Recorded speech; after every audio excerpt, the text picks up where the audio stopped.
bom dia, boa tarde, boa noite. Tudo bem com vocês? Espero que sim.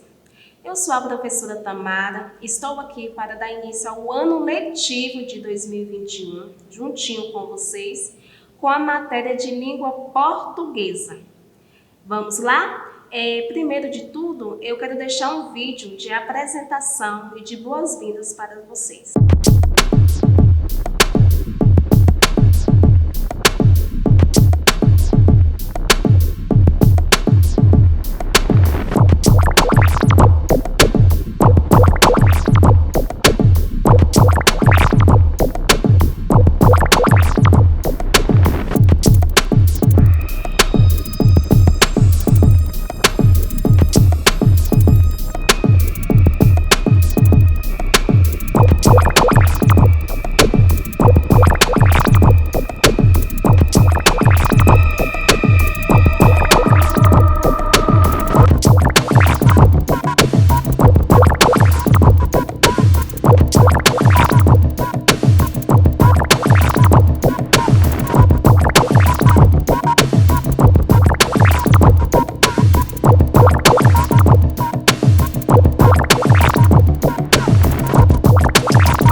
Olá, voltei! E aí, gostaram do vídeo? Espero que sim. Então vamos lá. Essa é a nossa aula de número 1 e vamos falar sobre relatos de memórias. Alguém de vocês já ouviu falar sobre isso? O que são relatos de memórias? Gênero da literatura em que o narrador conta fatos da sua vida, ou seja, é algo que aconteceu ou que está acontecendo com ele, ele irá narrar, irá contar.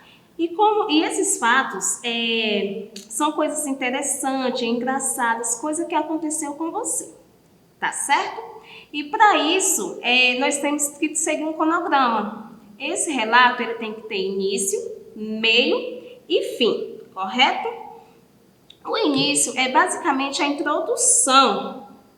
É onde você vai ter o seu contexto, você vai falar quem são os personagens, o tempo em que ocorreu, certo? E logo em seguida temos o desenvolvimento. É o desenrolar da história, a construção da história. Você vai relatar o que exatamente você quer contar.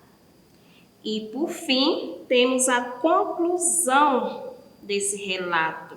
É a reflexão da história, certinho? Estão conseguindo acompanhar?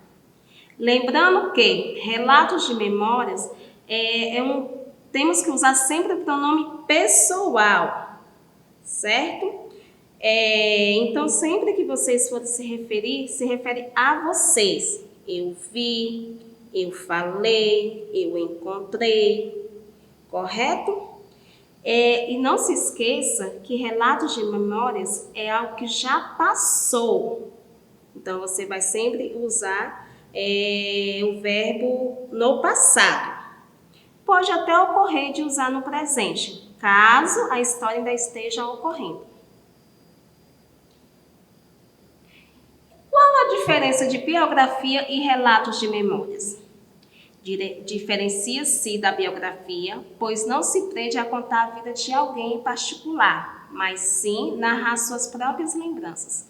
Ou seja, na biografia vocês podem estar contando a história de uma outra pessoa, mas nos relatos de memória se refere a você mesmo. Você vai contar fatos que ocorreu com você, nunca com uma terceira pessoa ou outro alguém, certo? Então, eu tenho aqui um diário de um banana. Vou deixar a sugestão para vocês depois estar lendo por completo. É muito legal, muito bom.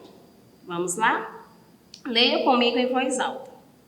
Junho, sexta-feira. Se tem uma coisa que eu aprendi sendo criança, é que você não tem nenhum controle sobre sua vida. Desde que as férias acabaram, aliás, desde que acabaram as aulas, eu não precisava fazer mais nada. nem ir a lugar nenhum. Enquanto o ar-condicionado estivesse funcionando e o controle da TV tivesse pilha, estava tudo certo para umas ótimas férias de verão. Mas então, do nada, aconteceu isto. Façam as malas, vamos fazer uma viagem de carro. Vocês conseguiram me acompanhar aí com a leitura em voz alta? Eu vou montar um desafio agora. Vocês irão dar pause nesse vídeo, correto? E irão fazer a leitura em silêncio. Uma leitura silenciosa.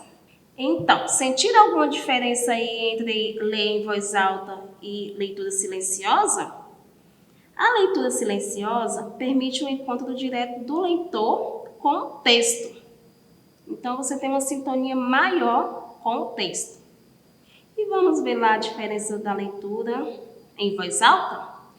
Ler e reler em voz alta ajuda a melhorar a compreensão do texto. Ou seja, se você tem alguma dificuldade em entender o que você está lendo, eu te dou uma opção em ler em voz alta. Ou as duas, né, para você conseguir entender melhor. Correto? Gente, se tiver alguma dúvida, volte o vídeo, veja novamente, tá? 1, 2, 3 vezes. Correto? Então, voltei! E o que acharam da nossa aula? Gostaram? Gostaram do vídeo? Gostaram da aula? Eu espero que sim. Eu quero deixar aqui um beijo no coração de cada um de vocês, tá? E até a próxima aula, a aula de número 2. Beijos!